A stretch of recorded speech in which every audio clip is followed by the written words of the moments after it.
Muy buenas tardes nuevamente, mis estimadas y estimados participantes. Bienvenidos al curso gratuito de Lecciones Fundamentales del Derecho Penal. Para informarles que nosotros, el Tecnológico, estamos ubicados en la hermosa ciudad de Andahuaylas, en el departamento de Apurímac, dentro de nuestro querido país de Perú. Y ustedes, mis estimados participantes, desde donde se conectan, desde donde están llevando el curso, pueden hacernos llegar por la bandeja de mensajes desde ahora.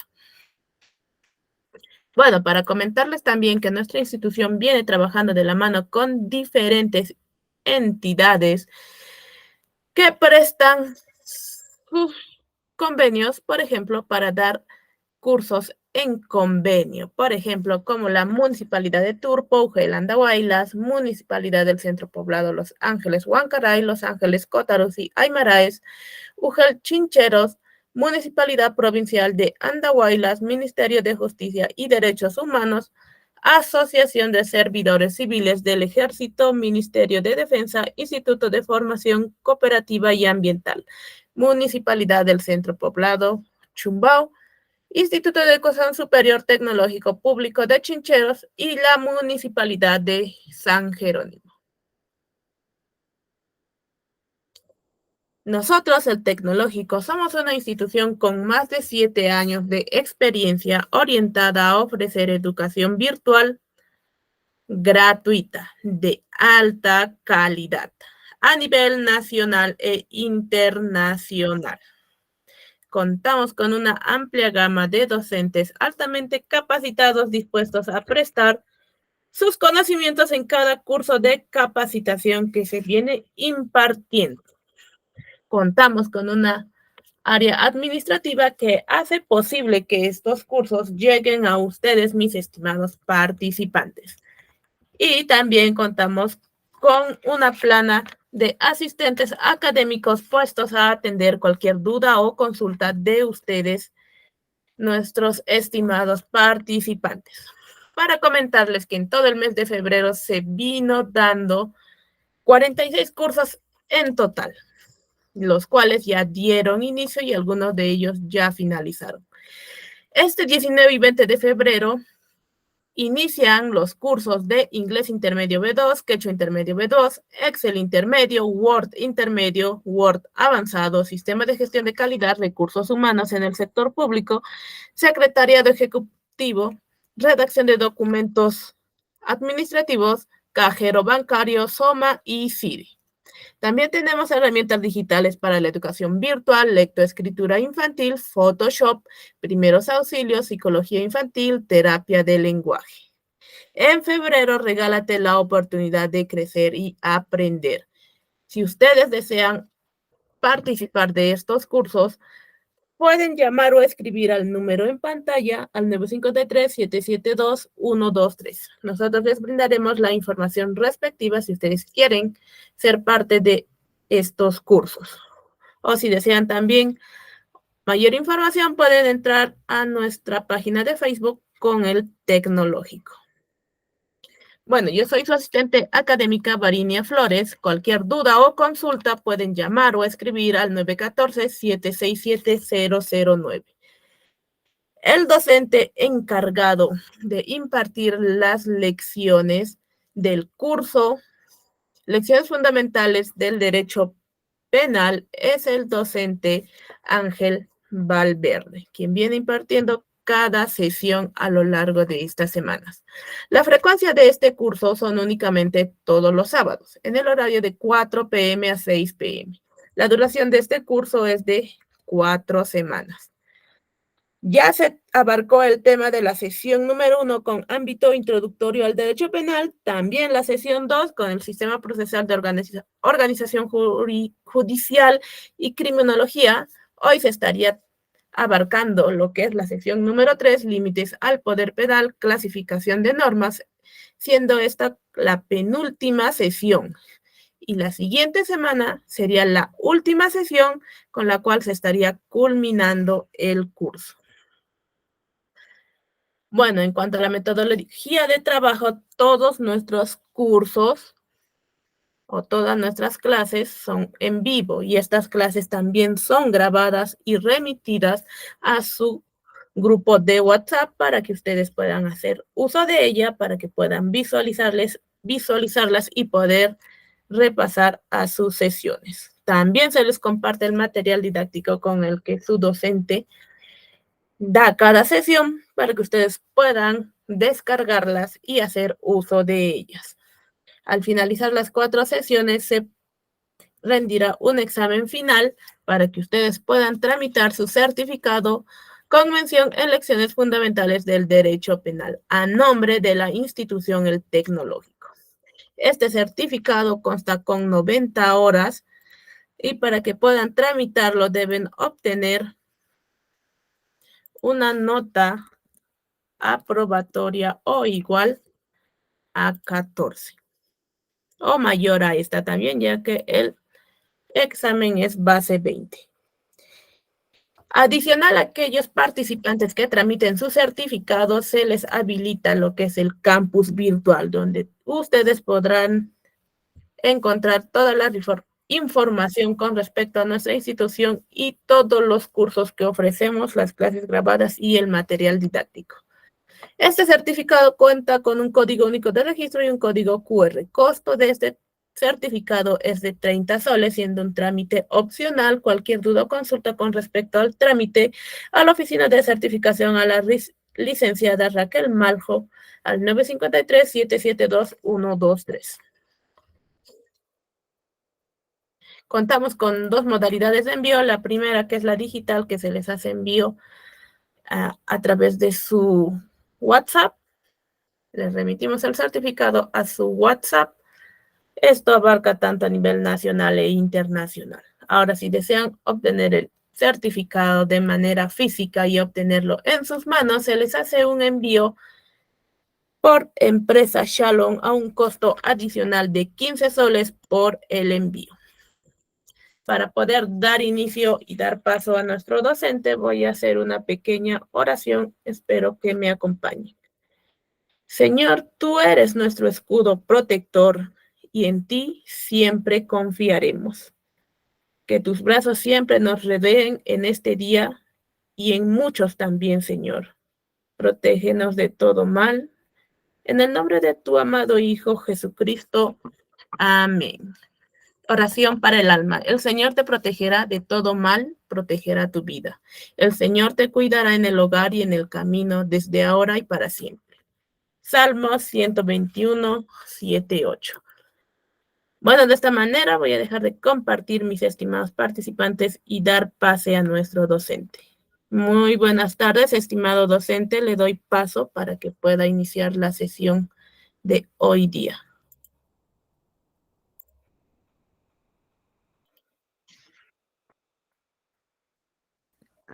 Claro, muchas gracias por la presentación. Ahorita procedo a compartir la pantalla.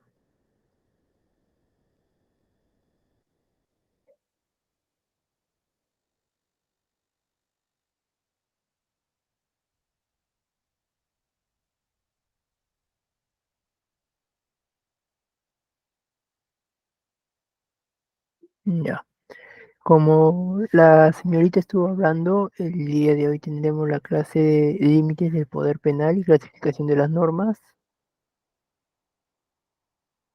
Entonces podemos empezar con el tema principal hoy día que vence límites del poder penal. Tenemos como principal límite, a ver, antes de hablar de los límites o de los principios que garantizan el poder penal, podemos ir hablando de ¿qué viene a ser qué viene a ser límite? Un límite. El límite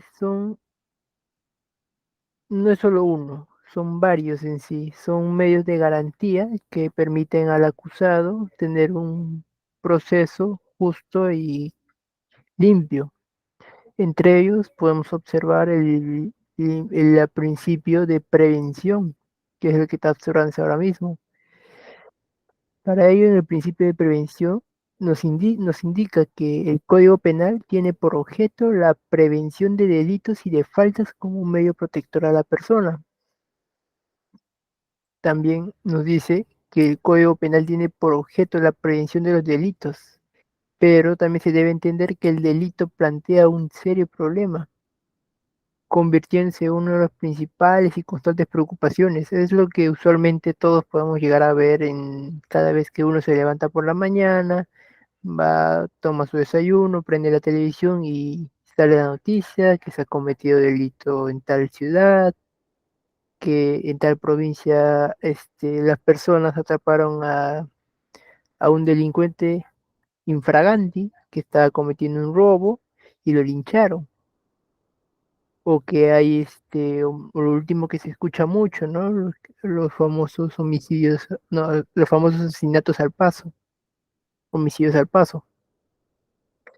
Lo que viene a ser manejado ya por bandas criminales o incluso por personas que contratan a terceros para que atenten contra la vida de una persona.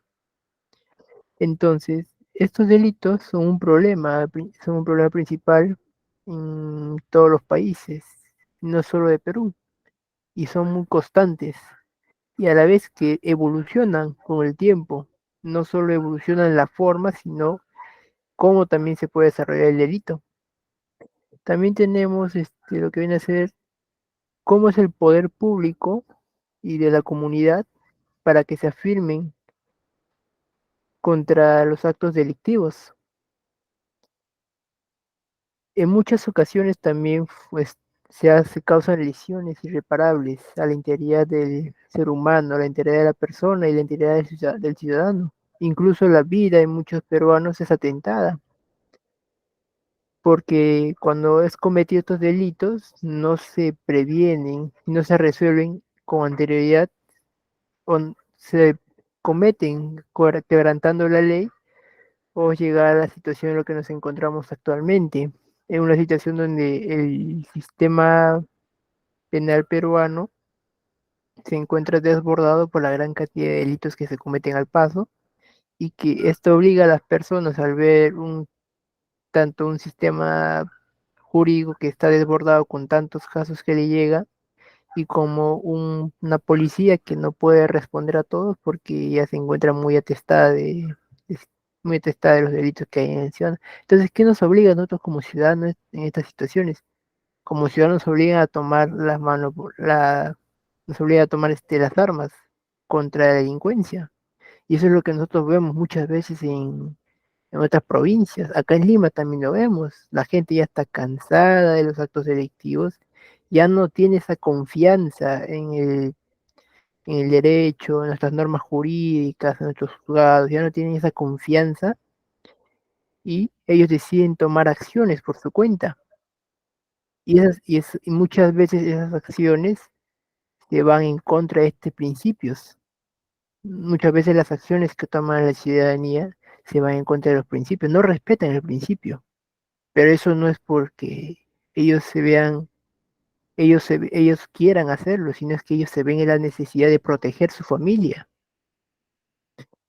Entonces podemos encontrar jurisprudencia que avale el principio de prevención. Tenemos el recurso de nulidad del 3004-2012 que sería en Cajamarca, donde nos dice que si no tiene la posibilidad de aplicar otras sanciones, interviene recién el derecho penal. También tenemos el recurso de nulidad número 235-2009 que se aplicó en Puno, donde nos indica que el derecho penal no castiga todas las conductas, sino solo las más peligrosas. También tenemos el recurso de nulidad número 5080-2007 que se dio acá en la ciudad de Lima, donde dice que el derecho penal deja de ser necesario cuando puede protegerse a la sociedad por otros medios. Y eso es lo que actualmente estamos viendo. El derecho penal está dejando de ser necesario para muchos de nosotros. Ahora, claro,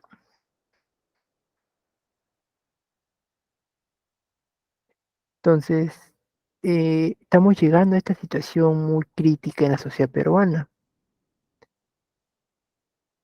Ahora, busca mayormente esto la prevención de la delincuencia, y esto consiste en las medidas sobre sus causas, ¿Y cuáles son las principales medidas que se debe tomar contra la delincuencia, no? Para ello, lo que deben darse es, como dice el nombre, principio de prevención, debe buscar prevenir la delincuencia. ¿Y cómo prevenimos la delincuencia? Mejorando la vida del ciudadano, mejorando sus oportunidades para que los jóvenes, más que todo, dejen de ir por ese camino de delincuencia. Y un gran ejemplo viene a ser El Salvador de Nayib Bukele, donde para muchos, muchos sabremos acá que en El Salvador se decía y se mostraba que había tanta delincuencia, las maras era abundante, las maras tenían totalmente el 85% del territorio de El Salvador controlado por las maras y esto causaba muchas veces la- que el Estado se vea muy, muy, muy controlado por la mara y por la corrupción. Y que ha llegado con el gobierno de Nayib Bukele, ha cambiado esto, ha dado no solo una lucha frontal contra la delincuencia, sino también ha dado también las oportunidades necesarias en el ámbito de la educación, en el ámbito de la salud, oportunidades que eviten que los jóvenes caigan en la delincuencia, en la mano de las maras. Eso se debe aplicarse también acá en el país y ese es un buen principio de prevenir. Recordemos que el derecho penal, más que más de un fin de castigar, busca prevenir y hacer nuevamente del delincuente un ciudadano para que pueda reincorporarse. Entonces, el derecho penal tiene sus dos fases fundamentales. La prevención, o sea, evitar que el ciudadano llegue a ser el delincuente, el sujeto que comete delitos, y que ese delincuente pueda reincorporarse nuevamente a la sociedad. Esos son los dos factores principales del derecho penal. Ahora vamos al siguiente principio. A ver, un momento, discúlpame. Voy a tomar un poco de agua.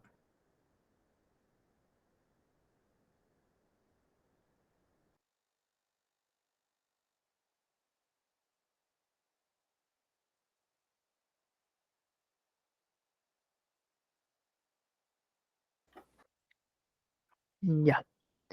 Ahora podemos proceder al principio de legalidad. Tenemos cuatro fundamentos principales en el principio de legalidad, que viene a ser la seguridad jurídica, el principio democrático, la prohibición de la arbitrariedad del juez y la eficacia preventiva. A ver, en el primer fundamento que nos dice de la normativa de la seguridad, más que todo la seguridad jurídica, es de que, a ver,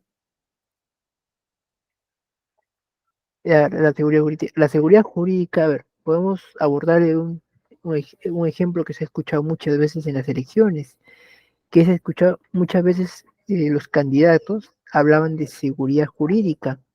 ¿Seguridad jurídica para qué? Para que las empresas puedan invertir en el territorio peruano, en el territorio nacional. ¿Por qué entonces, por qué ellos insistían tanto en una seguridad jurídica? ¿Por qué tanto deseaban seguridad jurídica? ¿Por qué? ¿Por qué las empresas desean seguridad jurídica? Para que puedan establecerse acá con tranquilidad y ellos puedan hacer su desarrollo comercial, económico para el territorio nacional. Pero no solo la seguridad jurídica es necesaria solo para las empresas extranjeras, sino también es necesaria para el peruano o el ciudadano a pie, el empresario peruano, el microempresario, todo ciudadano peruano que quiera emprender, que quiera vivir, que quiera desarrollar su vida en el territorio peruano, necesita seguridad jurídica para sentirse cómodo y protegido por un Estado. Ahora vamos al segundo fundamento. Nos habla del principio democrático.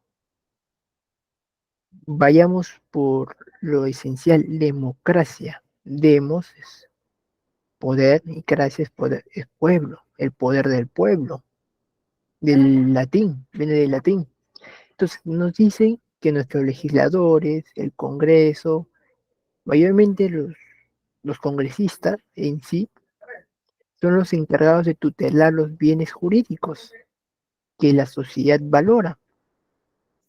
Y en esta valoración social que es recogida y plasmada en nuestro Código Penal, podemos darnos en los ejemplos recientes, como el enfoque a los días, como el enfoque a los delitos ambientales.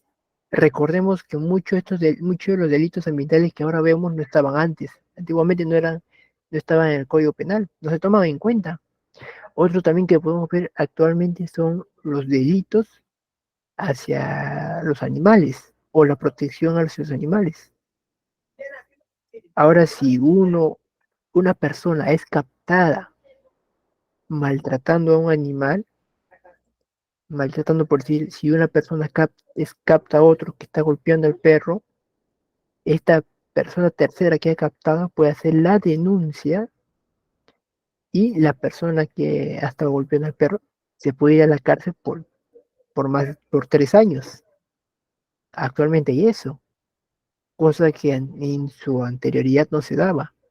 Y acá un poquito, dando un poco un dato curioso sobre este tema hacia los animales, recordemos que donde inicia todo este tema de la protección hacia los animales, para muchos que tal vez no lo sepan, ya, tal vez ya lo sepan algunos, este principal inicia en la Alemania nazi, la Alemania de Adolf Hitler. Ahí es donde se da el tema de la protección hacia los animales. Esto es impulsado por Adolf Hitler en la Alemania en la Alemania de los años 30 hasta su final en 1945. Ahí es donde se dan los primeros delitos en protección a los animales. Ahora, vayamos al tercer fundamento, que viene a ser la prohibición de la arbitrariedad del juez. Recordemos que anteriormente el juez es el que hacía la investigación y es el que daba la sentencia. Entonces, muchas veces se pecaba que el juez sea arbitrario. Y ahora, actualmente, el juez ya no hace investigación. Los que están encargados de hacer la investigación es el Ministerio Público, a través de la Fiscalía y los fiscales, que son los encargados de hacer la investigación, y el juez es un actor, sigue siendo el actor principal, pero es el mediador. El juez es donde va bien el fiscal y el abogado para dar sus, para dar a sus alegatos enfrente del juez, y el juez es quien decide en base a la investigación hecha en ambas partes. O sea, al juez se le llega la investigación y es quien el juez decide al final. Ya no hay arbitrariedad por parte del juez de uno a otro lado. Y también que es quien debe verificar que el delito se haya manifestado como exige nuestro Código Penal.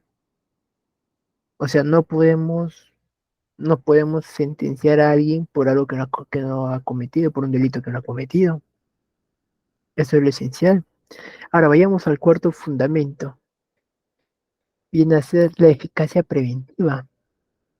A ver un momento.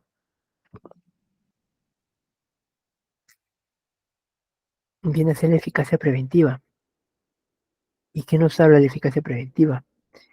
De que es lo básico, que se trata de fomentar en las personas el respeto a las normas,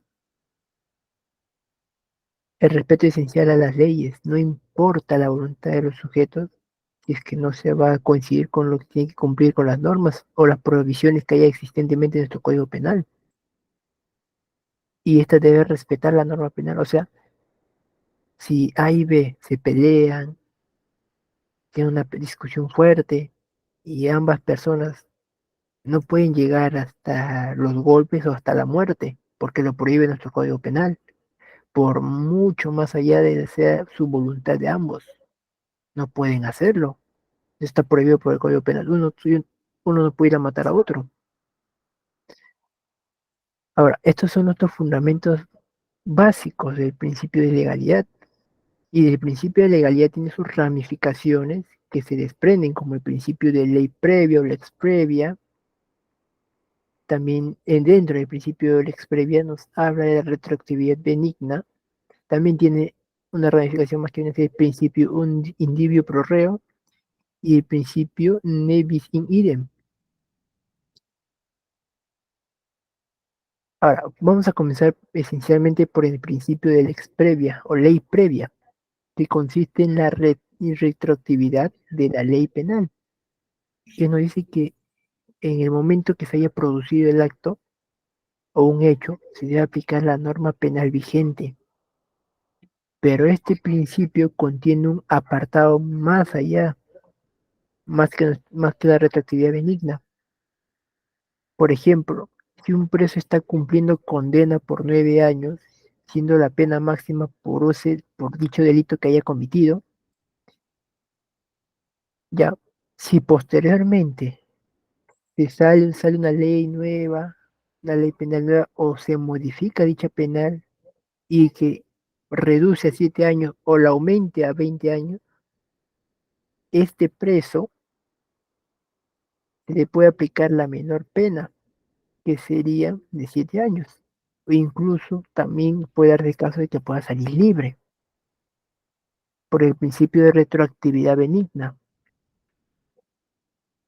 Por eso acá no dice, ¿no? Retroactividad benigna se aplica la norma penal que más favorezca al reo. Entonces, si el reo está cumpliendo delito por 9 años de sentencia, si el día de mañana sale una ley que diga, ya no va a ser 9 años, van a ser 12, entonces el reo se puede aplicar, puede decir que está aplicando retroactividad benigna y que le favorezca la pena de 9 años.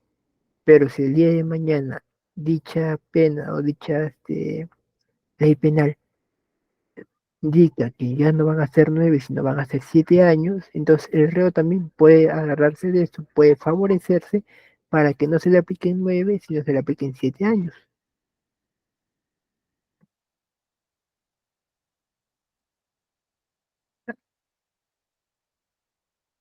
Ya. Ahora, entonces acá mucha gente se puede preguntar, ¿no? ¿Es justo favorecer al reo? O sea, ¿es bueno que una persona que ha cometido un delito sea favorecido por dicho principio?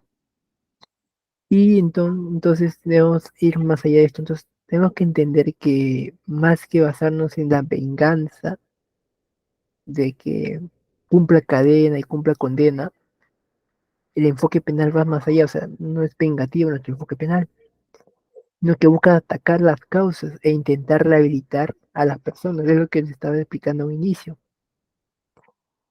Y evitar que dicha persona vuelva a delinquir una vez rehabilitada.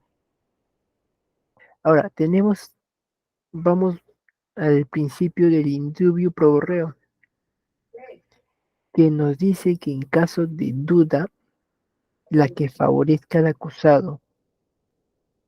¿Qué quiere decir esto? Ya, este principio generalmente se dirige hacia el juez. Por ejemplo, ¿no?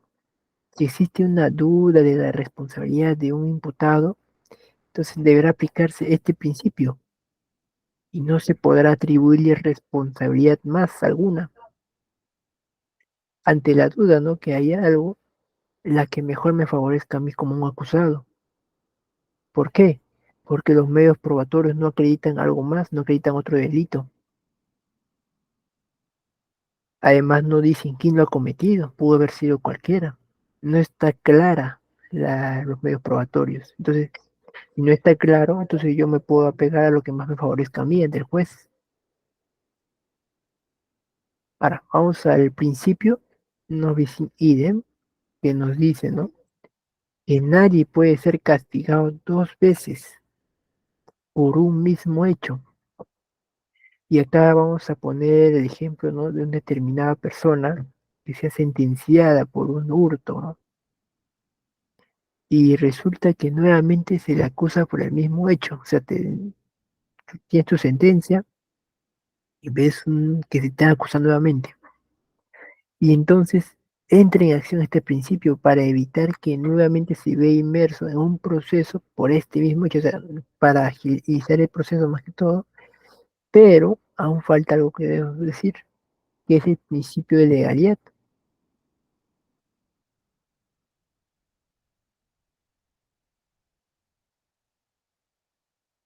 Y acá en el principio de legalidad tenemos su composición, la que hemos estado hablando, el principio de ley cierta o la excerta, principio de ley estricta o lex stricta y principio de ley escrita o lex scripta. Entonces, comenzando por el principio de ley cierta, debemos considerar que al señalar que la norma debe ser clara, significa que debe ser un lenguaje sencillo y que no debe estar en otro idioma, que no podamos comprender. La mayoría de las personas, por ejemplo, la mayoría de las personas acá hablamos en español. A ver, mayormente en Lima hablamos español. Y hay regiones donde, claro, predominan otras lenguas como el quechua o la aymara, ya. Pero digamos, acá en Lima mayormente hablamos español y la ley no puede estar en alemán porque no la vamos a poder entender. La gran mayoría no lo puede. Habrá personas que sí, unos cuantos, unos 10 tal vez, que lo entiendan en el alemán, pero la gran mayoría no va a entender. Ahora, podemos ir al siguiente que viene a ser el principio de ley estricta. Y esto nos indica que queda prohibida la analogía. ¿Y qué nos quiere decir esto? Que, por ejemplo, si nos vemos en el artículo 409 del Código Penal, nos dice que el testigo o perito o traductor o intérprete que en un procedimiento judicial hace falsa declaración, básicamente quiere decir que le está mintiendo al juez, pero ¿qué sucede si un testigo o un perito declara que ha estado enfrente de un juez y hace una falsa declaración, no frente a fiscal o un policía? Si aplicáramos la analogía con este segundo hecho que les menciona, podría darse el hecho de que podría ser alcanzado de manera amplia por el artículo 409, porque tiene características similares. Entonces, para evitar que se- esto se dé, nace este principio, y es que basarnos básicamente en lo que indica nuestra norma penal.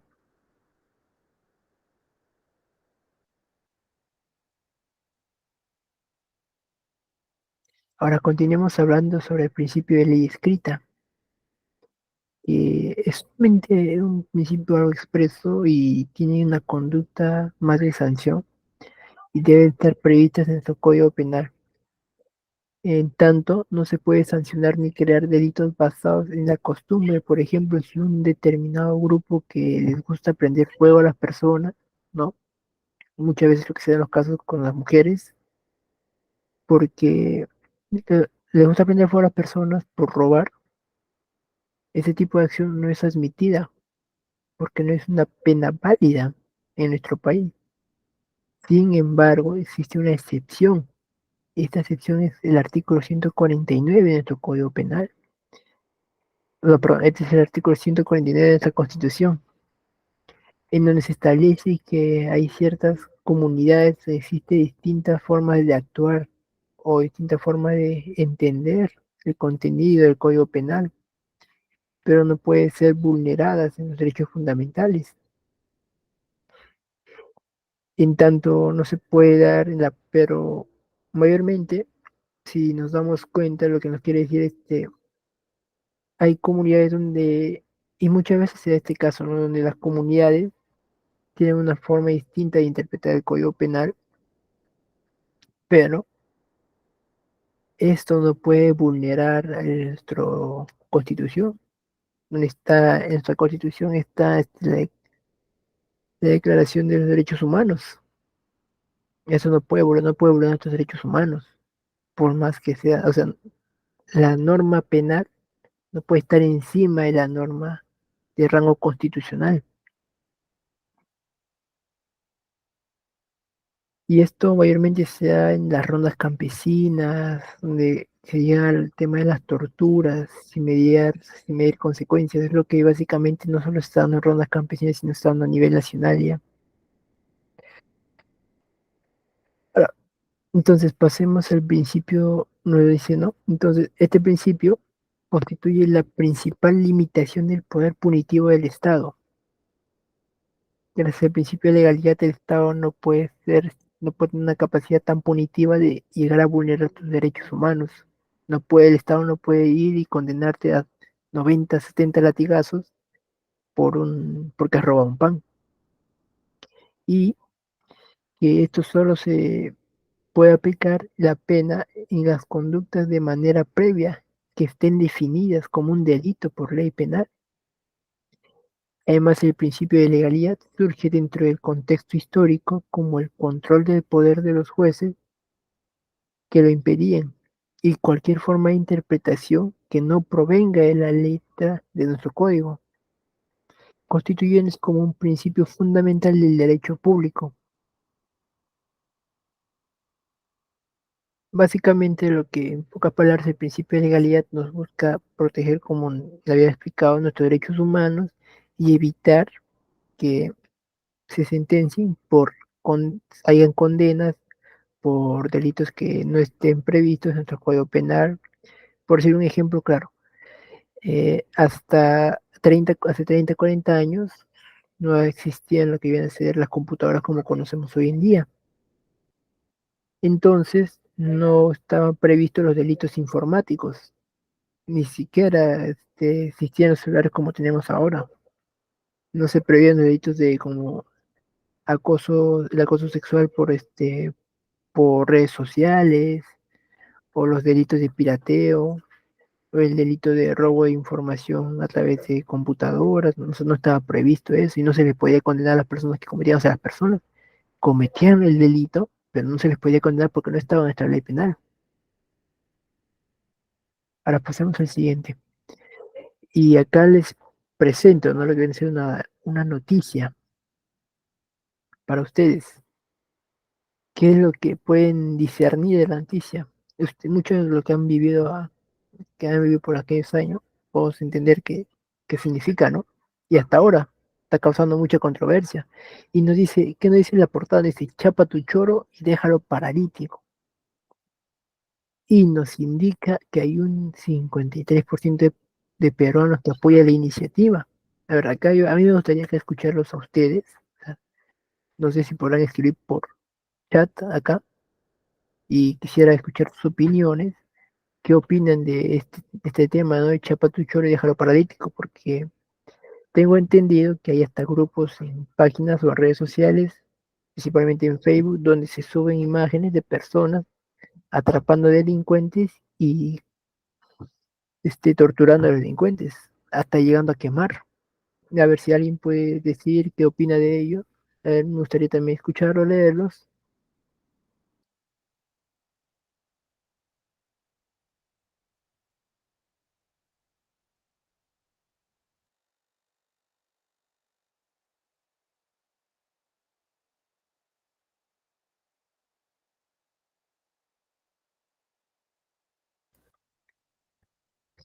Bueno, lo que yo tengo entendido, lo que yo he leído de esto es que hay páginas de Facebook donde se comparten imágenes donde el accionar del ciudadano demuestra que ya está cansado del tema de la delincuencia. Pero muchas veces esta situación también se presta a que las personas tomen la acción a diestra y siniestra contra cualquiera que sea señalado. Y se ha dado un caso en Huánuco, donde mineros ilegales, que habían ido a cobrar una deuda a una persona después de haber hecho un trabajo en minería, son señalados por el deudor que han sido, que eran asaltantes, que eran choros. Entonces, los vecinos de la zona eran básicamente 70, 60 personas, fueron tras los mineros, los atacaron, los colgaron y los terminaron linchando hasta su muerte, de algo trágico. Y se ha probado mucho después del acto que se ha cometido, después de haber agarrado, después de haber linchado hasta su muerte, se probó por intervención de la policía de que no habían cometido ningún delito, fueron acusados falsamente. Entonces, esto se presta para que muchas personas no hagan bien con ellos, sino cometan lo contrario, hagan mal con ellos, y que señalen pueden señalar a personas inocentes. Si es que ahora ya se reclama de que en nuestro sistema penal se sentencian a personas inocentes, con todas estas medidas de garantía, con todas las medidas de protección que tiene la persona, hay personas inocentes en el sistema penal. Imagínense un sistema punitivo que la sociedad toma en manos para evitar los robos y que señalan a personas inocentes que no han cometido nada. O sea, con mucha mayor razón se da. Ahora pasemos al siguiente, que viene a ser el principio de lesividad, que nos habla de solo será posible la sanción penal cuando el ciudadano ocasione o lesione o ponga en peligro bienes jurídicos protegidos por el derecho penal. Y un bien jurídico protegido por el derecho penal viene a ser la vida, el derecho a la vida, que es protegido por el derecho penal, no solo por el derecho penal, sino por la Constitución, un bien jurídico de la salud. Entonces, comprendamos algo básico, que las sanciones penales se encuentran en la norma jurídica y son determinadas por los casos de actos humanos que dan lugar a una coacción impuesta por el Estado, que es aplicada al autor de una conducta ilícita. Y en el acto coactivo se le llama sanción. Entonces, consigamos que se le puede definir diciendo de que el acto coactivo dispuesto o ejecutado por una persona en específico es sentenciado o coaccionado por el Estado para evitar que se siga causando estas lesiones. Ahora, cuando hablemos de proteger y debemos dar énfasis en este tema, donde busquen proteger el bien más valioso que hay para la sociedad, que es la vida, nos encontramos encaminados a celebrar la paz de la sociedad. Vivir en una sociedad donde implica que cuando las reglas sociales, es decir, cuando las costumbres y las normas no pueden limitar la conducta de un sujeto o de sujetos que alteran el equilibrio social, es entonces cuando el derecho penal emerge para formalmente tomar el timón y dirigir hacia el control institucionalizado que aplique a una sanción ejemplar con ello de evitar que se cometan nuevamente. Y acá vamos a encontrar el delito de peligro concreto que nos dice que amenaza con alta probabilidad de lesión, que vence la tentativa de cometer. Y después encontramos el delito de peligro abstracto o mera actividad, donde dice que no hay resultado y no afecta a un bien jurídico, pero puede ponerle en peligro, que es una y un ejemplo claro debe ser, podemos tener la conducción en estado de ebriedad.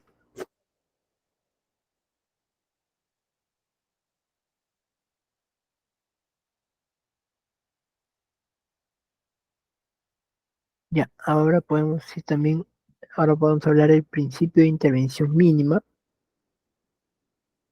que nos dice que solo se debe intervenir en caso de ataques muy graves a los bienes jurídicos más importantes o a perturbaciones leves del orden jurídico que son objeto de otras ramas del derecho. A ver, un momento, voy a tomar un poco de agua.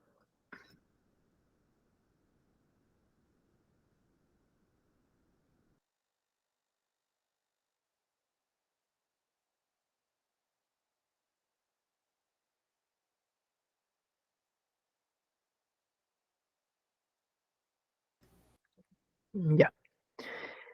Entonces, ¿qué nos dice el principio de intervención mínima? Nos establece que el derecho penal solo actúa cuando hay posibilidad de que otros medios jurídicos no puedan controlar la lesión que se puede estar causando.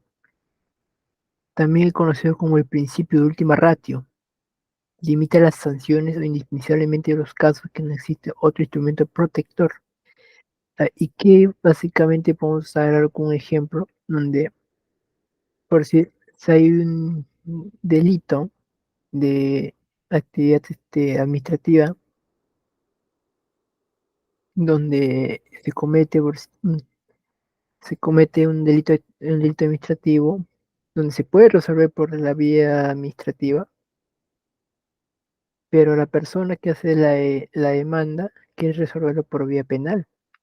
Y eso no estaría bien porque no estaría ejecutándose como debe ser. Primero, debe ejecutarse por la vía administrativa, todo tiene un orden, primero ir por vía administrativa, después después si es que se agota la vía administrativa, se agota la vía civil, entonces ir recién a la vía penal para que se pueda dar una sentencia más fuerte.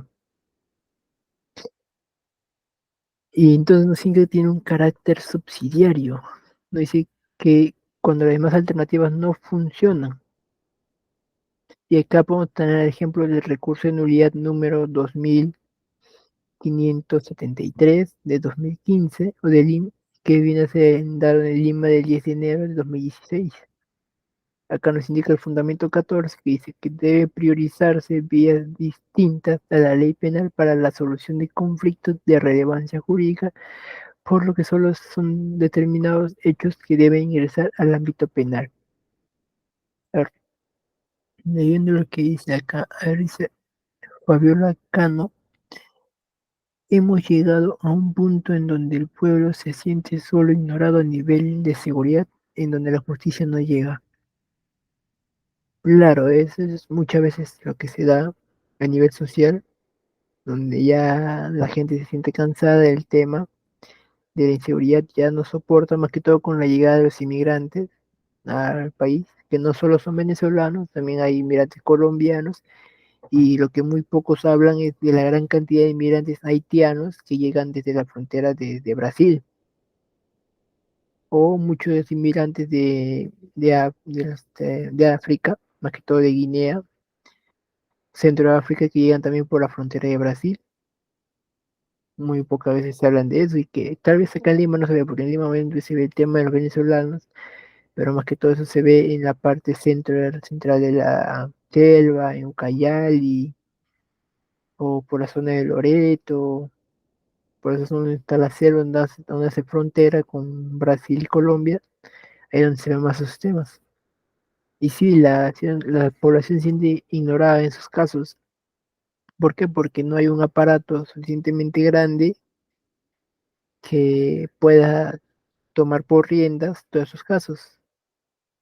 Que sí, muchas veces dicen que el Estado es muy grande, que eso y que el otro, pero lamentablemente no es un Estado fuerte para poder mantener todo en orden, si no, no estaríamos llegando hasta donde estamos ahorita. Ahora, continuando con el principio, mm, podemos decir que no solo va a representar un límite a ese poder punitivo que tiene el Estado, sino que además sitúa el derecho penal en una posición dentro del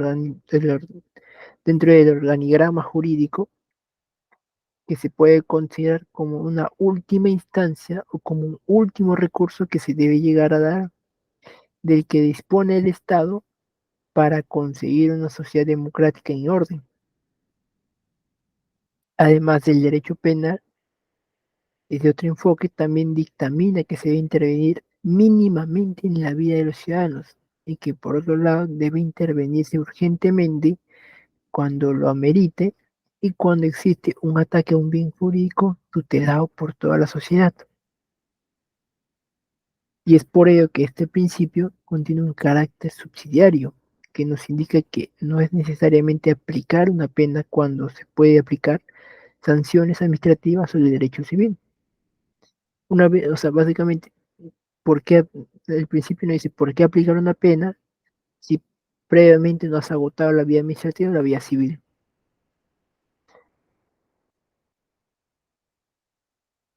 Ahora, vamos a ir al principio de proporcionalidad de la pena.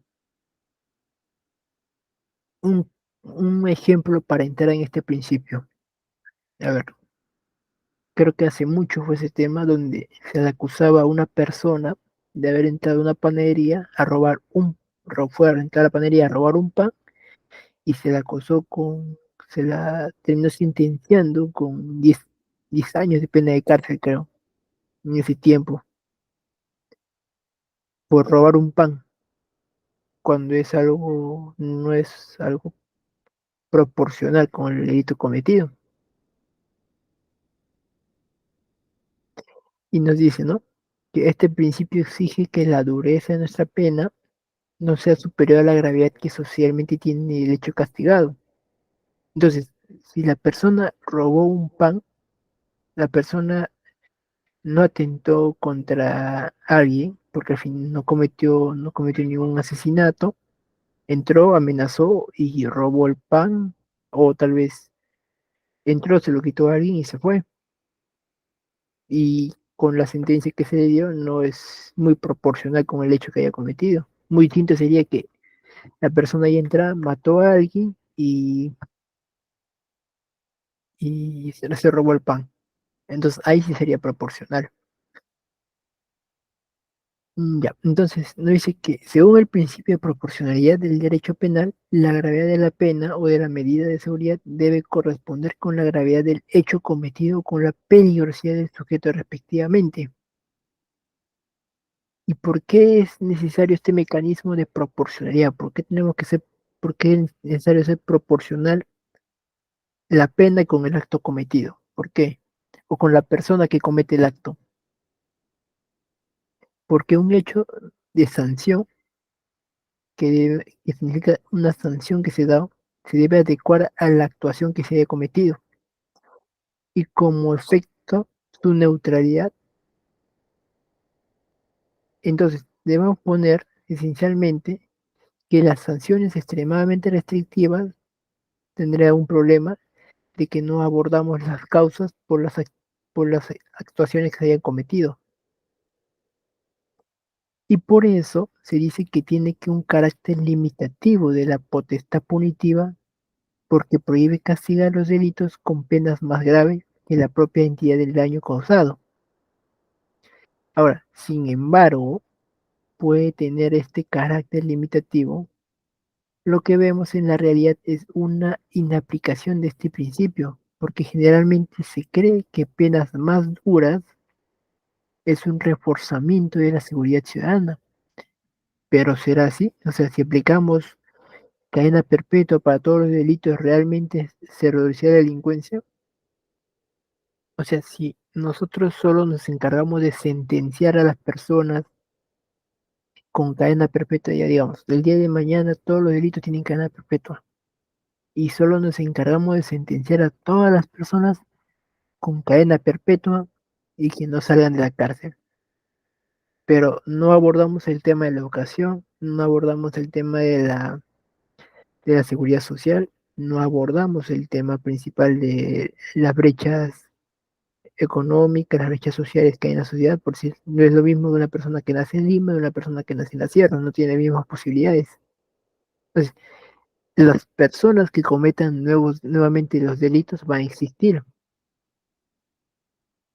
va a existir más personas que cometan delitos.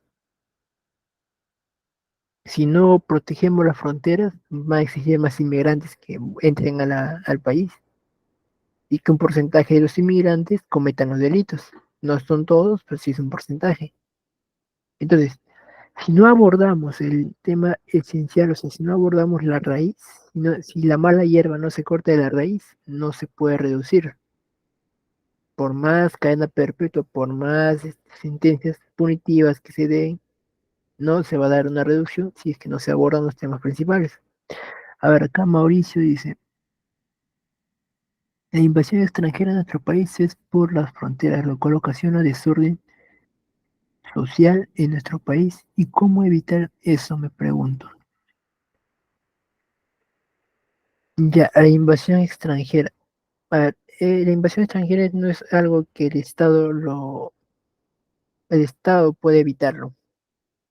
No está en nuestras posibilidades evitar que la gente venga por las fronteras. Lo que sí está en nuestras posibilidades es mantener un límite fronterizo necesario donde se pueda regular a todas las personas que llegan al país. ¿Y cómo sería eso, no? Aunque suene un poco muy disparatado, pero ya se da en Estados Unidos, es donde las fronteras son reforzadas y son cerradas en muchos casos. la frontera se cierra en Estados Unidos, la frontera sur. ¿Por qué? Porque hay una gran cantidad de inmigrantes de Centroamérica, desde Cuba, Centroamérica, desde Venezuela, desde Colombia, ya pasan por Centroamérica, llegan a México, pasan por México. No sé si ustedes han visto por redes sociales las enormes caravanas de inmigrantes que van por México, igualito, llegan hasta la frontera de Estados Unidos y buscan cruzar la frontera. Y como Estados Unidos se ve desbordado por esas cantidades de inmigrantes, incluso el gobernador de la ciudad de Nueva York ha dicho que no pueden controlar la gran cantidad de inmigrantes que llegan, y eso es Nueva York, una ciudad al norte de Estados Unidos. Imagínense cómo están las ciudades más al sur, que hacen frontera con México, como Texas, como California. Son ciudades que están abarrotadas de inmigrantes. Y si ustedes buscan imágenes de la ciudad de California, podrán encontrarse que muchas de las calles principales de California está llena de carpas de inmigrantes que viven en extrema pobreza. Y Estados Unidos no tuvo otra que reforzar la frontera poniendo muros. Y hace poco salió una noticia de, si bien el muro era de 500 centímetros, no, 500 metros de altura, ahora se ha extendido a 1000. El muro es más alto ahora. ¿Por qué? Porque vieron que las personas, a pesar de ese muro, saltaban y cruzaban. Entonces, ahora el muro tiene que hacerlo más alto para evitar que las personas salten. A ver, dice Michelle, ¿y cómo se castigaría a alguien, por ejemplo? Roba pastillas porque no tiene dinero para comprarlas. Además lo hace para ayudar a un familiar que se puede estar muriendo. A ver, dame un momento, voy a tomar un poco de agua.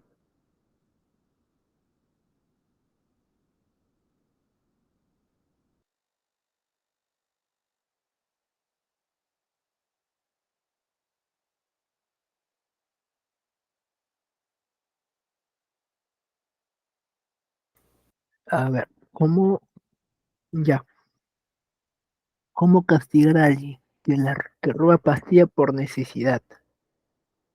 Ya, lamentablemente, si la persona roba pastillas por necesidad, no podemos alegar que haya sido por necesidad, aunque ha cometido el acto de robar, igual va a tener que cumplir la condena.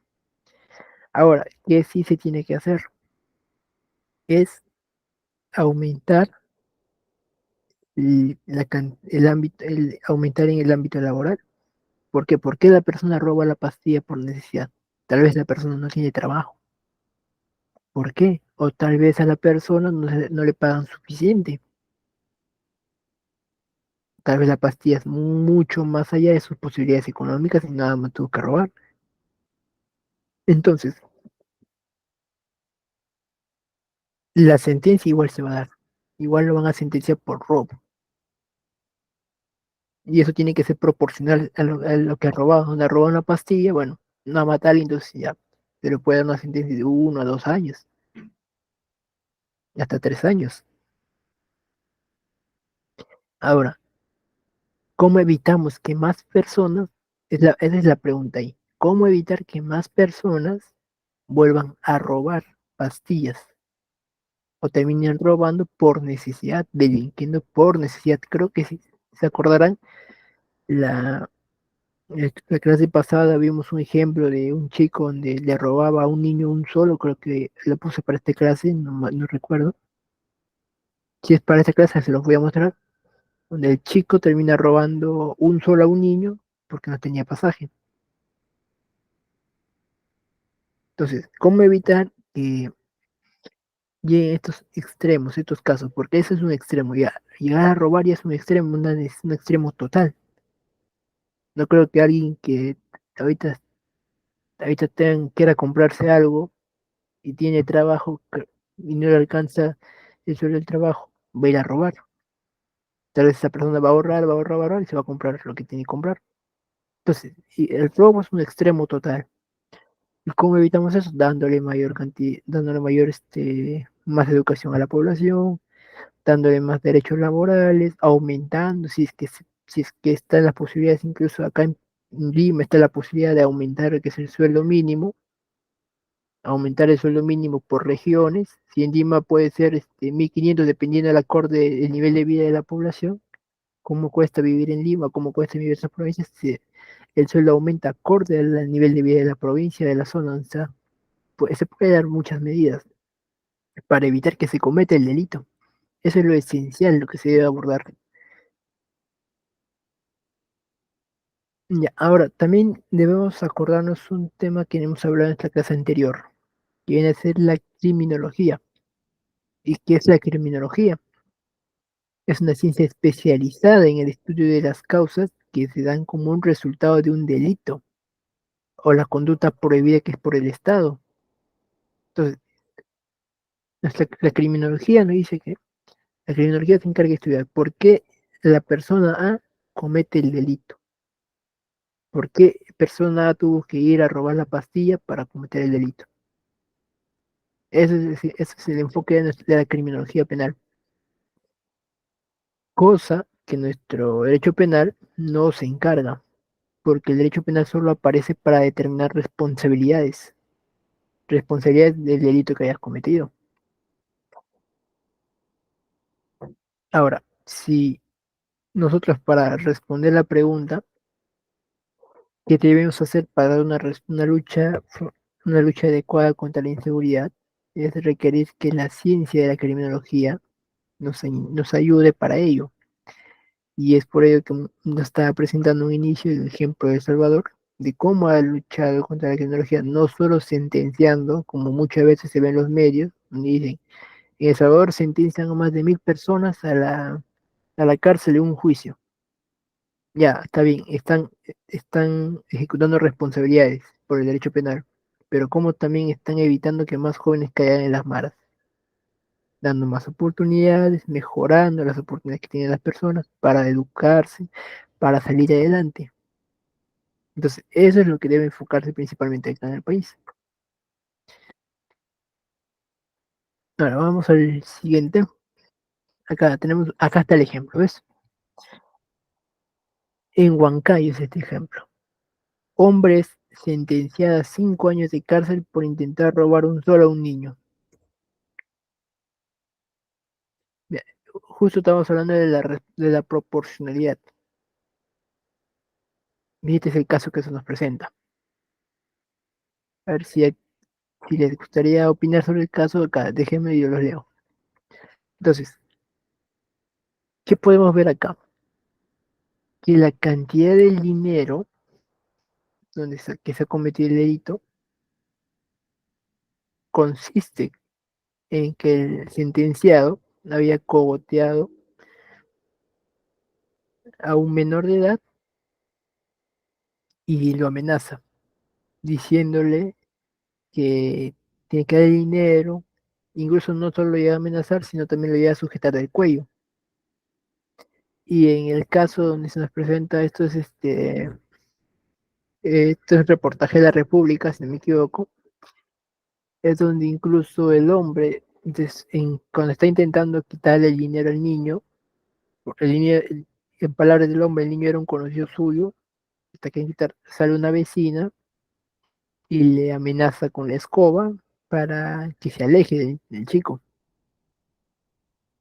Y ahora, ¿qué alega el sentenciado por parte de su abogado? Él dice que estaba en estado de ebriedad. En palabras suyas, dice que estaba en estado de ebriedad y terminó haciendo dicho accionar. Y estos casos se usan para un amarillismo. Básicamente se usa para fomentar el amarillismo periodístico que hay en el país. Y no se aborda por un ámbito lógico. Recordemos que los periodistas, más allá de hablar, en su gran mayoría no conocen del derecho penal. Podemos ver muchas veces que cuando hablan de feminicidio, de asesinato de mujeres, que esto, que lo otro, que muchas veces no conocen de lo que están hablando, hablan por hablar en su gran mayoría de casos. Y eso es esencialmente en el ámbito periodístico del país.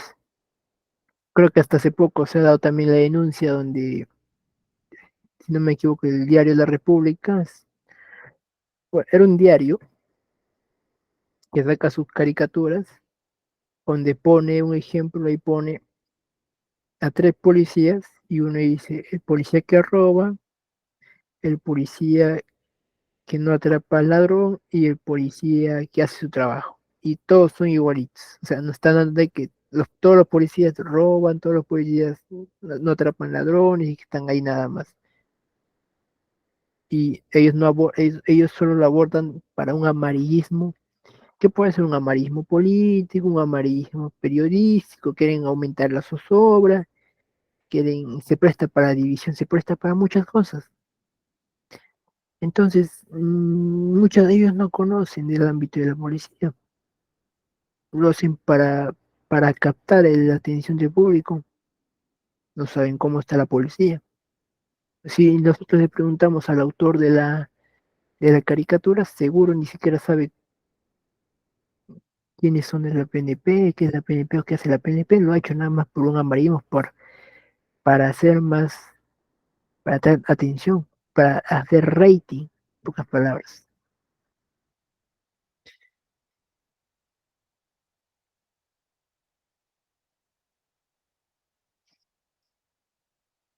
Ya, ahora pasemos al principio de resocialización. Nos dice, ¿no? Que debemos hablar de este principio. ¿Por qué? Ya que lo que se había mencionado previamente, de que el derecho penal no solo es encargado de sentenciar, sino también de que busca prevenir y resocializar al reo. Prevenir el delito y resocializar a la persona que cometió el delito. ¿Y por qué? ¿Para qué? Para evitar que el recluso, la persona sentenciada, sea tratado solo como un mero objeto, sino que también amplíen sus posibilidades de la participación en la vida social. Ahora, debe ser entendido como una oferta alternativa al comportamiento penal. Esto quiere decir que no se le quita la cualidad innata de dignidad que todo ser humano tiene y se intenta dialogar con la persona que ha delinquido. Básicamente, con el principio de resocialización, se busca darle una segunda oportunidad al reo para que pueda resocializarse nuevamente, para que pueda reincorporarse a la sociedad como un ciudadano normal. Pero también debe indicar que el Estado se encuentra obligado a brindar las condiciones adecuadas para conseguir este proceso. ¿Y cuáles son esas condiciones? Que el reo debe tener comida, que el reo debe tener sus tres comidas al día, un espacio donde puede entrenar, un espacio donde el reo pueda trabajar para reincorporarse y para tener un nuevo proceso en su reincorporación a la ciudadanía, y un lugar donde el reo tenga que aprender habilidades para que pueda trabajar en la ciudadanía, para que pueda reincorporarse a la sociedad. Entonces, en este proceso debemos reeducar a la persona y rehabilitarla. Es como cuando estamos rehabilitando a un drogadicto. Es igualito lo mismo. Tú estás rehabilitando a una persona que está con una adicción. ¿Para qué? Para que la persona pueda reincorporarse nuevamente. Y se puede conseguir reintegrar a un adulto que ha cometido sicariatos o homicidios, eso es para ustedes. Se puede reintegrar a una persona que ha cometido homicidios, que ha hecho sicariato. Se podría, ¿no? No sé ustedes qué opinan. Ya, y en este ámbito hay puntos de vista donde hay personas que están a favor, personas que están en contra, personas que dicen, no, si ya comete delito, ¿por qué? Personas que dicen que sí, ya puede reincorporarse después de cierto tiempo, de cierto proceso, ya la persona puede rehabilitarse.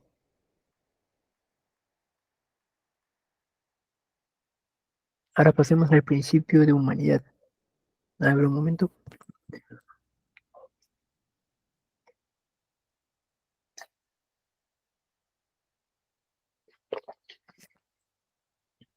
Ya al principio de humanidad. Ese nos habla principalmente. Básicamente este principio se une con el principio anterior a la resocialización.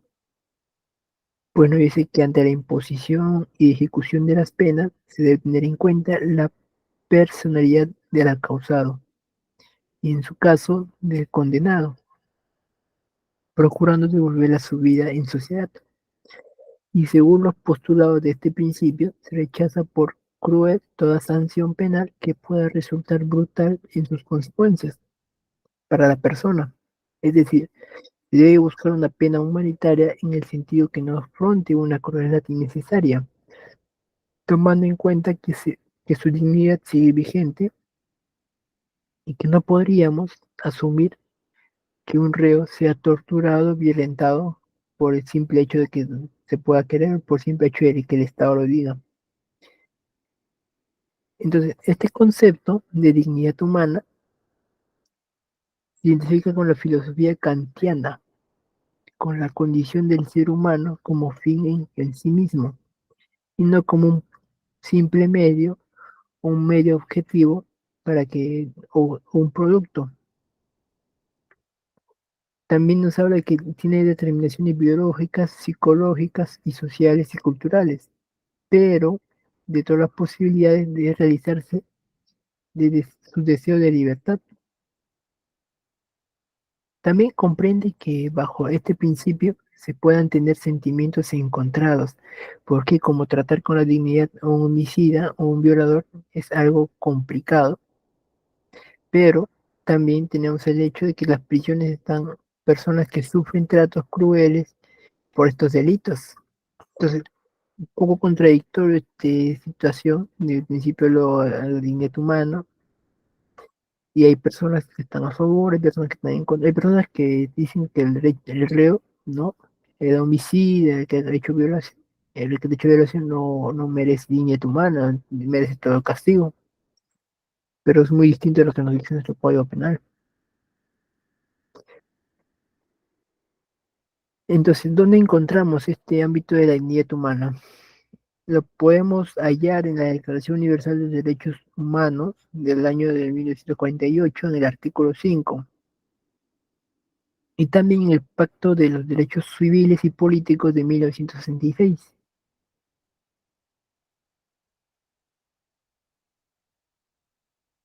Ahora pasemos al principio de culpabilidad.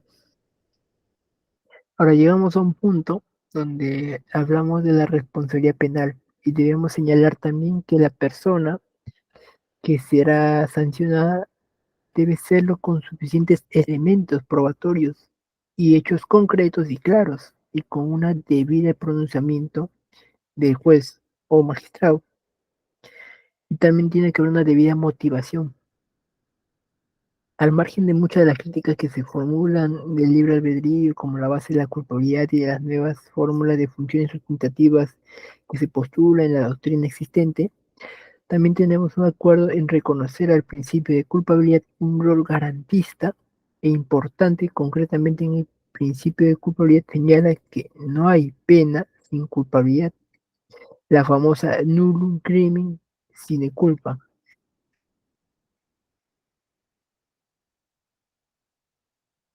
Entonces, este principio constituye en el actual desarrollo del derecho penal contemporáneo el más importante axioma de los que deberían de darse y es dentro del Estado de Derecho, porque su violación implica el desconocimiento de la esencia del concepto de persona y su vigencia permite que una persona solo sea responsable por los actos que podía y debía evitar y que impide que pueda responder por todas las consecuencias que se deriven de su accionar. Entonces, al Estado no solo le puede bastar el acto de culpar a alguien por una comisión de un delito, también tiene que tener un criterio mayor que su propia discrecionalidad para que perdiera dicha legitimidad ante la sociedad y ante el infractor mismo.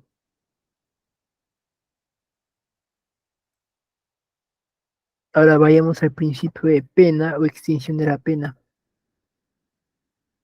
donde dice la sanción por excelencia será la pena. Y nos habla de 5, la pena privativa de libertad, que es la restricción de la libertad por la clásica, ¿no? La sentencia de pena, la sentencia a la cárcel, y es delimitada en el artículo 29 del Código Penal. También tenemos la multa.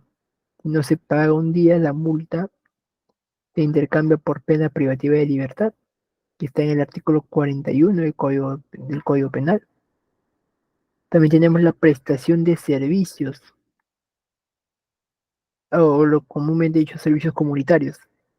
Y estas son jornadas laborales que no deben exceder las 8 horas. Y si no se cumplen con las jornadas, se te privará de la libertad también, en el artículo 34. También tenemos la inhabilitación. Consiste en la imposibilidad de realizar ciertas actividades o conductas en la sociedad para el reo. Eso lo encontramos en el artículo 36. También tenemos la limitación a los días libres. Y esta pena consiste en asistir a una institución para recibir algún programa formativo con el fin de resocializarse. Un ejemplo sería, ver, pena privativa de libertad a la persona que comete un delito, un homicidio por ser. La multa, cuando uno choca un auto y te ponen una multa, hay que pagar la multa. La prestación de servicios. Más que todo, esto va por el tema de servicio comunitario que uno hace. También se puede juntar con una multa también de servicio comunitario, por si ir a los parques, limpiar los parques, recoger la basura de los parques, hacer limpieza en la comunidad. La inhabilitación, igualito el mismo ejemplo del auto. Tú cometes el choque del auto, te lleva a inhabilitar tu carnet de conducir, o te llevan a inhabilitar el SOAT, o te impiden conducir el auto por una cantidad de dichos años. También está la limitación de los días libres, por ser un alcohólico que está en la tentativa de cometer el delito, o que ha cometido el delito, se le puede impedir sus días libres. ¿Para qué? Para que exista una asociación de alcohólicos anónimos para que pueda rehabilitarse a la sociedad.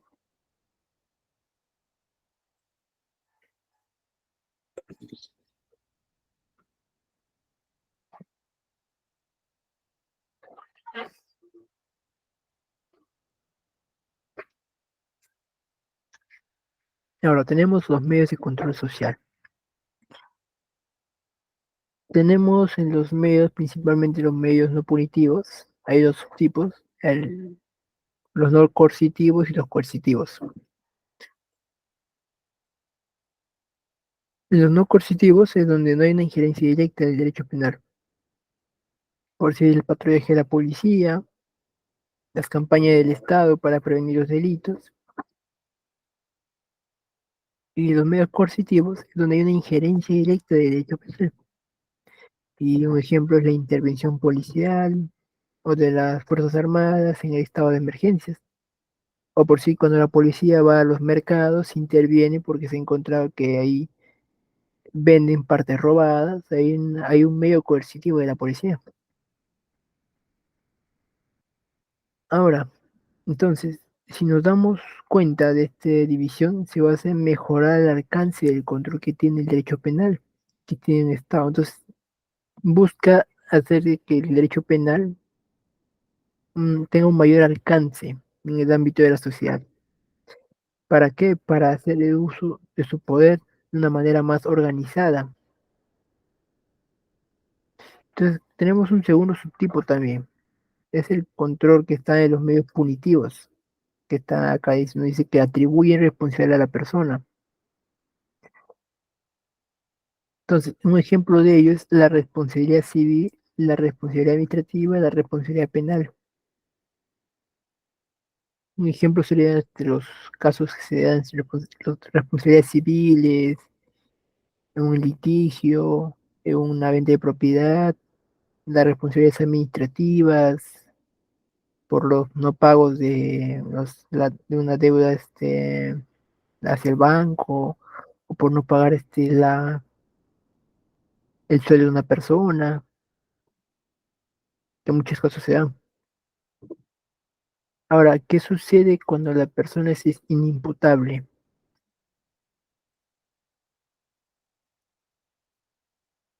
¿Qué hacemos con una persona inimputable? Ya, un ejemplo de una persona inimputable sería el caso de una reportera de televisión que denuncia por acoso a un sujeto X.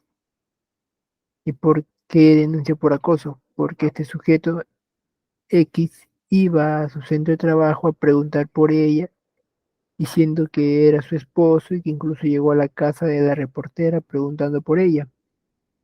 Entonces la reportera asustada denuncia por delito de acoso.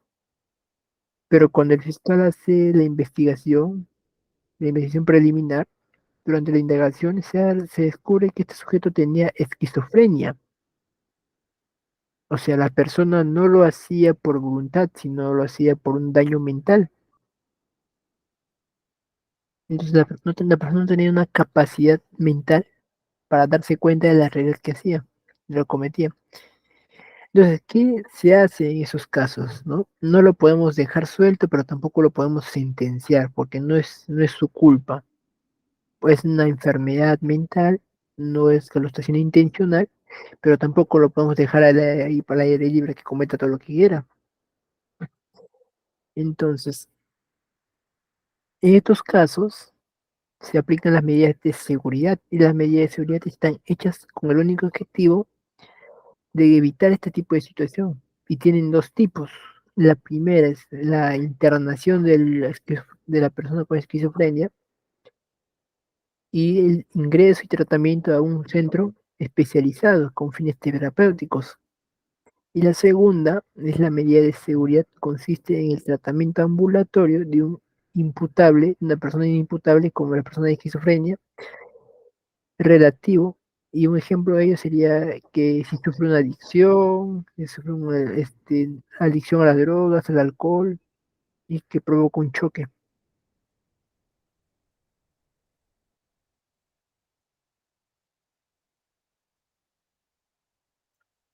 Ahora, vamos al ámbito donde dice las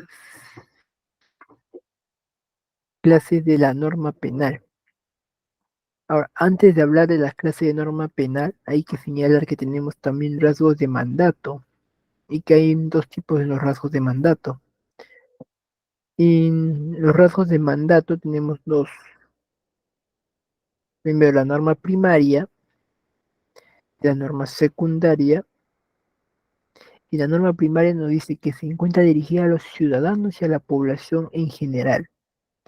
Dicha norma establece una prohibición conjuntamente con la pena. O sea, la norma primaria está dirigida al ciudadano del país, a toda la población. Y la norma secundaria es una norma dirigida al juez y al operador de justicia, que analiza determinado caso. En dicha norma secundaria se debe controlar que los hechos son típicos y se cuentan con medios probatorios necesarios para el merecimiento de una pena indicada. Algún ejemplo a ello sería, a ver, un momento.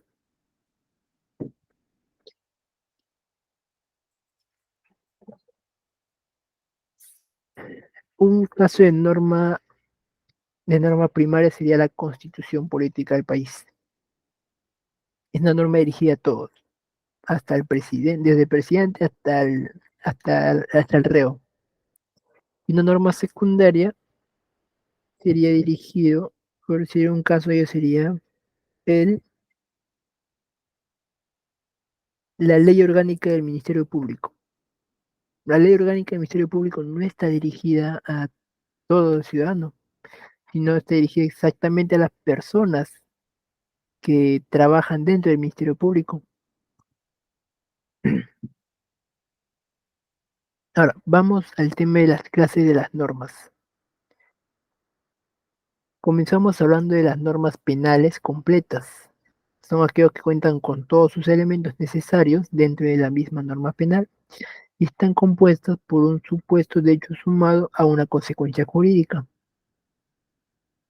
Entonces, básicamente nos habla que la información contenida en la misma norma penal es suficiente para especificar el supuesto hecho y la pena que es de consecuencia al delito cometido por una conducta realizada.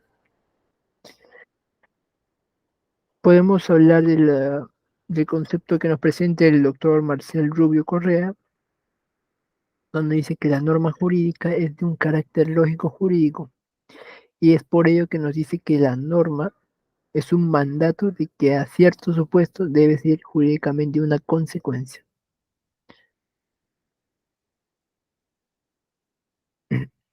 Y en el ejemplo de que la pena sería un ejemplo de una pena que priva la vida a una persona, será sancionada, será sancionada con una cadena, con una pena privativa de la libertad.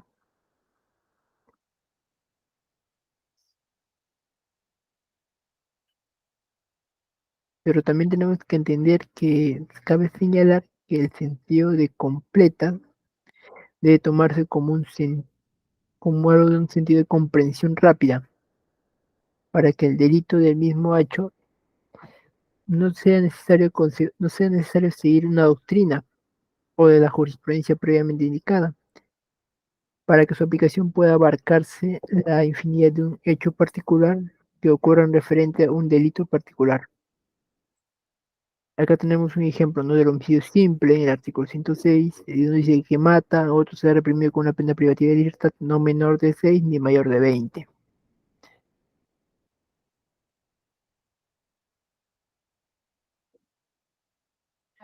Vamos a las clases de normas y acabando las clases de normas vamos a pasar al ejercicio de conocimientos. En esta clase de normas tenemos lo que vienen a ser las leyes penales en blanco y los elementos jurídicos normativos. Nos dice las normas penales incompletas, que son una de ellas, que son normas que por estar incompletas no dejan de ser válidas ante el ordenamiento y y que dicha obtención de sus elementos se cuentan con técnicas normativas. Y la primera de ellas que vamos a hablar es la ley penal en blanco, la que requiere que el supuesto de hecho necesite completarse por otras normas extrapenales o penales, y el ejemplo más claro de esto es el artículo 122b del Código Penal sobre el delito de violencia de género y violencia familiar. Y está en el texto único ordenado en la ley del número 30.364. ¿Y qué nos dice en el artículo 122b? Nos dice que el que cualquier modo cause lesiones corporales que requieran menos de 10 días de asistencia o descanso, de un prescripción facultativa o algún tipo de afección psicológica, cognitiva o conductual que no califique como daño psíquico a una mujer por su condición de tal o integrante del grupo familiar en cualquiera de los contextos previstos en el primer párrafo del artículo 108b. Entonces, nos manda del artículo 122b, nos manda al artículo 108b. Y si vamos al artículo 108b, encontramos lo siguiente, ¿no? Dice, ¿no? El tema de violencia familiar, también el caso de una coacción, hostigamiento o acoso sexual, también cuando hay abuso de poder o confianza o de cualquier otra posición o relación que le confiera.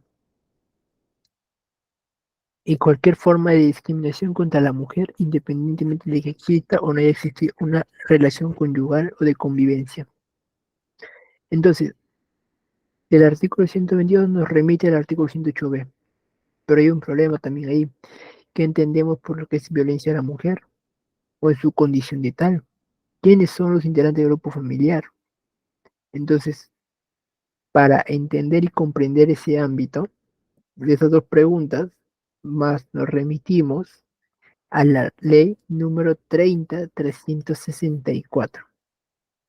donde nos indican que en su artículo 5 de la ley penal, la definición de violencia contra las mujeres y los artículos 6 y 7 se desarrollan lo que debemos considerar los integrantes del grupo familiar y su correspondiente absolución.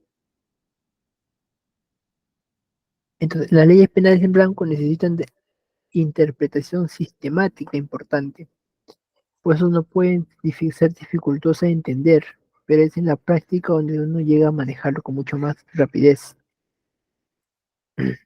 Por otro lado, tenemos las normas jurídicas normativas.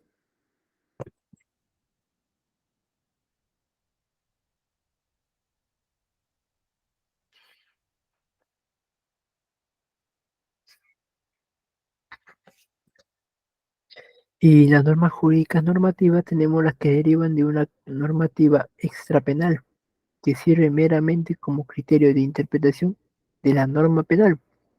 Es decir, no será obligatoria que el juez se guíe específicamente por un contenido, sino que entrecortara por distintos contenidos normativos. Un ejemplo de ello sería, a ver un momento,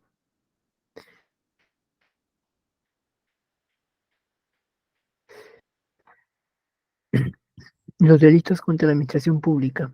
Siempre se señala que los funcionarios públicos son quienes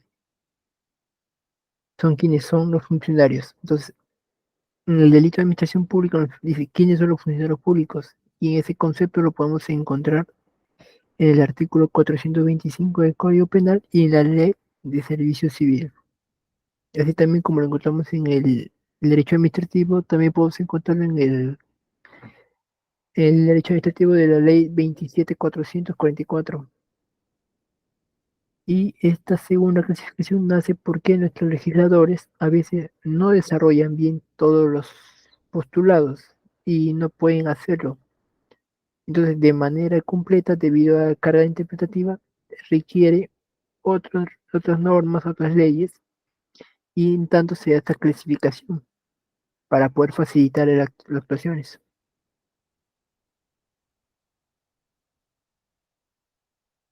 Ya, ahora vamos a los ejercicios de conocimiento.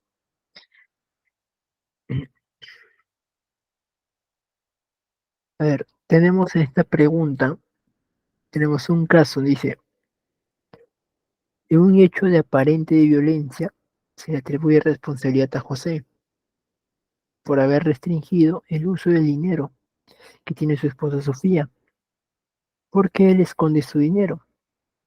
Entonces, por lo que Sofía decide denunciarlo por violencia patrimonial, pero resulta que esa conducta no existe en el Código Penal. ¿Qué principio se estaría vulnerando ahí? Si es una conducta que no existe en el Código Penal, como la violencia patrimonial, entonces, ¿qué principio vulneramos ahí? Si nosotros nos remitimos a nuestro Código Penal, no vamos a encontrar dicha conducta, no hay violencia patrimonial acá. Y ese no es punible el delito, porque no es delito tampoco. Entonces, para que esa conducta sea punible, debe estar previamente en nuestro código. Y como no está, estaría contraviniendo un principio esencial ahí. Claro, Michelle, viene a ser el principio de legalidad. Recordemos que dicho principio nos indica que en el derecho penal nos regimos por el imperio de la ley, que la conducta existe previamente. Entonces, así nos evitamos la arbitración y el autoritarismo. Lo esencial en el derecho penal y el Estado de Derecho es que está el imperio de la ley y que todo acto es punible previamente que esté estado en la ley. Ahora vayamos al siguiente.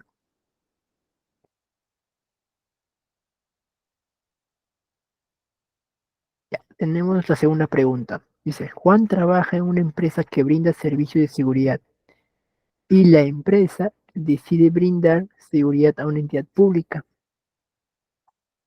pero por error Juan omite entregar un documento que no afectaba la contratación y que podía subsanarse administrativamente, resultando que se le denuncie por ocultar documentos. y esto se da en el artículo 430 del Código Penal. Entonces, ¿qué principios estaría vulnerando acá?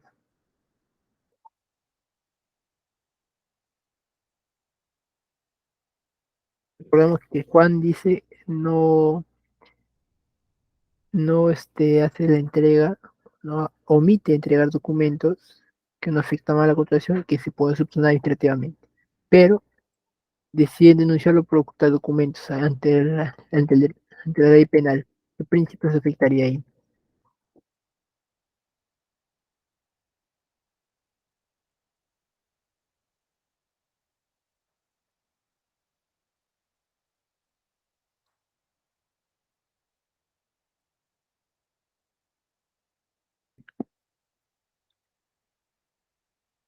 Ya, a ver, si ustedes recuerdan básicamente, tenemos lo que nos indicaba en su primera sesión, es el derecho penal, es de última ratio. Entonces, el derecho penal es la última vía para resolver un hecho que no puede ser contenido por otras vías legales. Entonces, si acá no se ha llegado a resolver por otras vías legales, siendo una de ellas la vía administrativa, se estaría vulnerando el principio de mínima intervención. Pero también podemos hablar del principio de prevención. Estaría en esas dos, pero como tenemos acá sobre el principio de mínima intervención, se estaría vulnerando el principio de mínima intervención. ¿Por qué? Porque no se ha llegado a afectar, no se ha llegado a ir por la vía que es correspondiente. Esto debe iniciarse en la vía administrativa, no en la vía penal. Entonces, ambos comparten la misma naturaleza y nos recuerdan que el derecho penal no puede actuar por actuar, sino que tiene que limitarse a hacer una norma de última ratio. O sea, si una vez todas las vías legales agotadas, recién asistirá al derecho penal.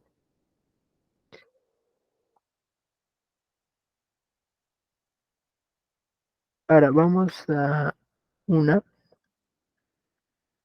donde dice el recluso no será tratado como un mero objeto del derecho penal. ¿A qué principio hace referencia?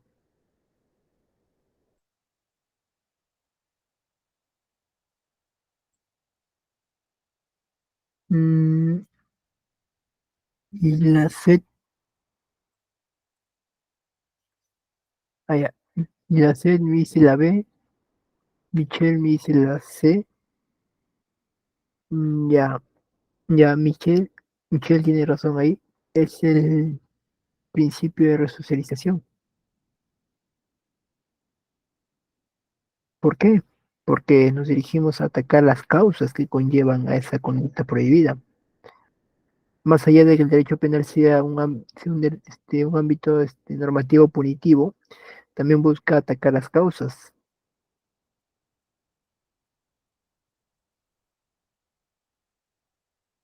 Ahora vamos a una pregunta más que nos dice, Oliver y María son novios, pero un día discuten porque Oliver no quiso comprar un vestido que les gustaba y Oliver le dijo que era una caprichosa. Ante ello, la pareja de Oliver decide denunciarlo por lesiones graves, por presunto daño a su salud mental, previsto en el artículo 121 del Código Penal. Entonces, acá vemos que Oliver solo discute y no le quiso comprar el vestido y él lo denuncia por lesiones graves a su salud mental. ¿Qué principios estaría vulnerando?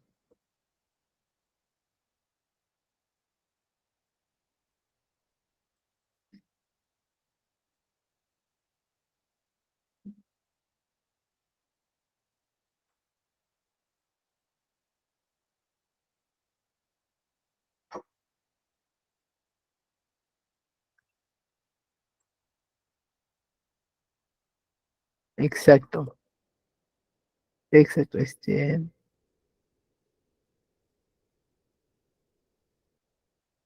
Me dice Alexander, me dice A, Ja me dice C y Michelle me dice D. Acá en ese caso sería la de el principio de intervención mínima. Y esto también se da de que en muchos casos donde se llega a denunciar por actos de lesiones graves y al daño de la salud mental, se llega también muchos casos que llegan hacia la fiscalía, donde las personas, mayormente en el caso de las mujeres, se denunciaban y o bien en muchos casos nunca llegaban a pasar cuando le decían por pasar por un psicólogo porque se tienen las pruebas necesarias de cuánto hacía el daño, en muchos casos no llegaba a pasar, lo dejaban la denuncia al aire. Pero en este caso también vemos que es intervención mínima. Y para resolver ahí debemos comprender que el delito de lesiones graves también es un resultado relacionado a la afectación psicológica o a la psiquis mental de la persona. Y de no presentar esa afectación, también se vulnera el principio de lesividad. ¿Y por qué debe sancionarse con una pena aquellas conductas que realmente no son gravosas? O sea, nada más hubo una discusión por no comprar un vestido. No creo que a él haya afectado tan gravemente a ello. Ahora pasemos a la siguiente. ¿Qué clase de norma cuenta con todos los elementos necesarios? Teníamos dos, ¿no? ¿Se recuerdan?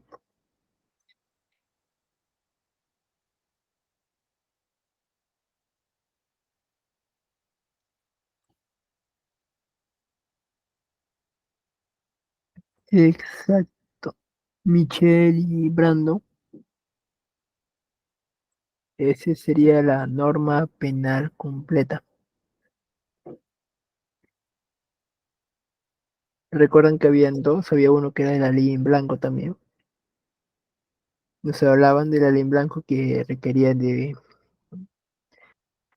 el caso de la mujer, en el caso de daños a la mujer, requería del artículo 108, después el 108b, y después pasaba a la norma de 30.364.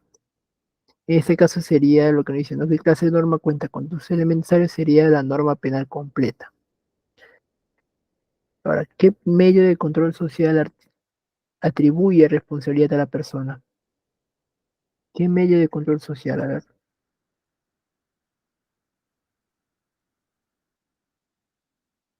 ¿qué medio de control social atribuye la responsabilidad de la persona?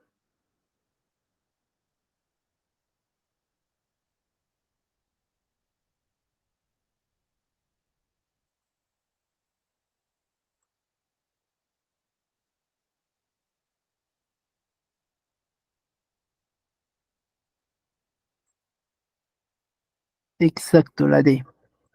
Exacto, para todos es la D. Serían los medios punitivos.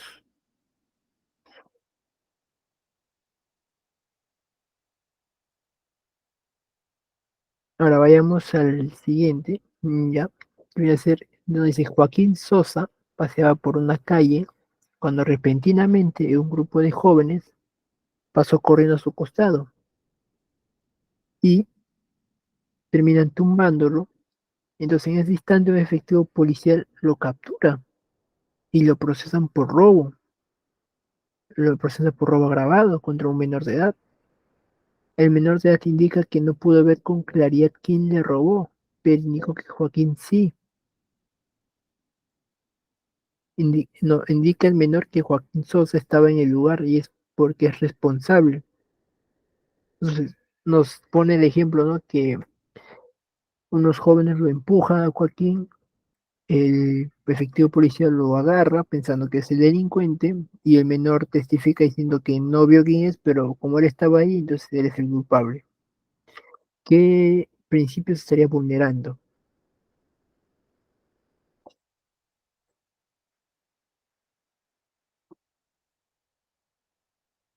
Ujú. Terry, Yesenia, Michelle, Hans, esto sería el principio de culpabilidad. ¿Por qué? Pues se aplica una pena y se requiere una responsabilidad penal.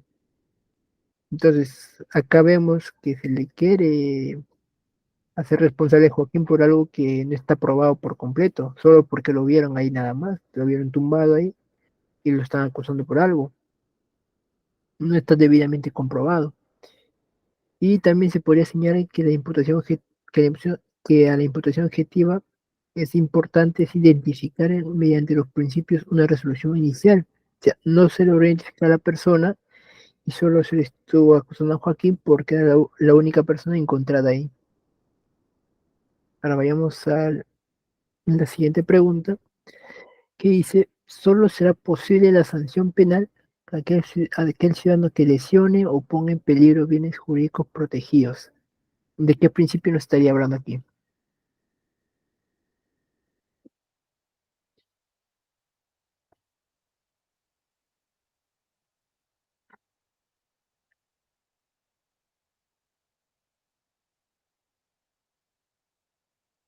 Exacto. Michelle,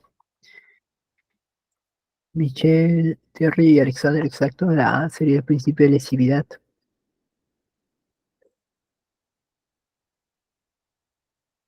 Ya vamos a la penúltima pregunta. Dice, ¿qué norma va dirigida al juez y al operador de justicia? En este caso, hablamos ¿de qué norma estaríamos hablando en este caso?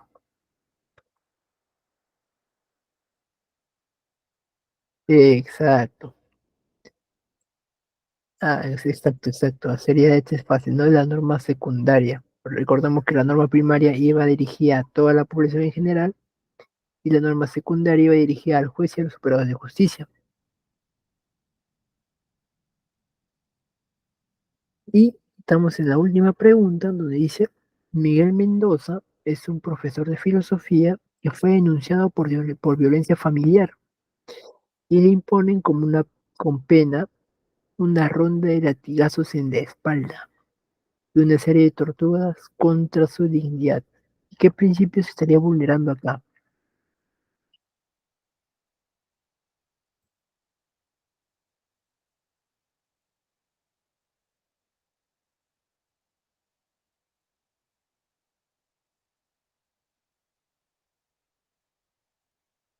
Sí, exacto. Exacto, Michelle, exacto, Alexander.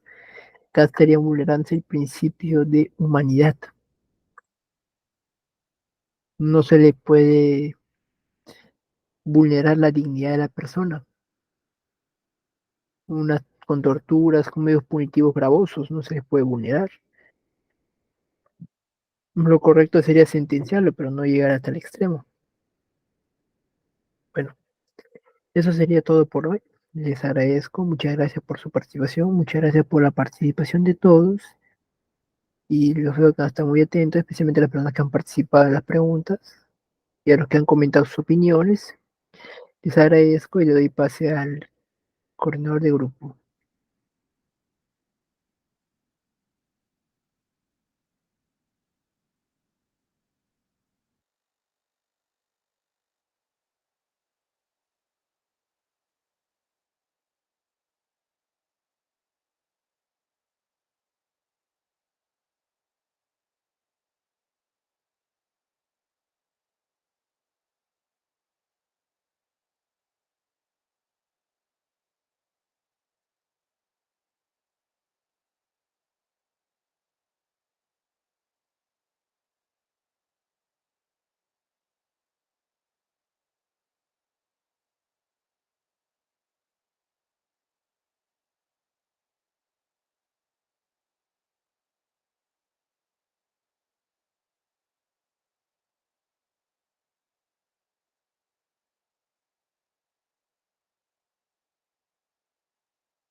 Bueno, mis estimados participantes, hay que agradecer la participación del día de hoy de nuestro estimado docente,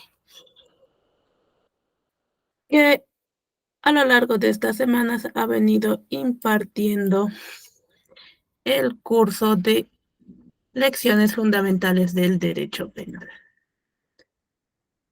Si tienen alguna duda o consulta con respecto a lo que es el trámite de certificado o desean participar en más grupos, pueden realizar la consulta a mi persona, ya que ahora nos estaríamos encontrando en la penúltima sesión. La siguiente semana estaríamos culminando con nuestro curso de lecciones fundamentales en el derecho penal. La siguiente semana, en nuestro último curso, nuestra última sesión, disculpen, se les va a habilitar lo que es se les va a habilitar su examen final. En su grupo de WhatsApp van a tener toda la información con respecto para que ustedes puedan rendir su examen y también tramitar su certificado.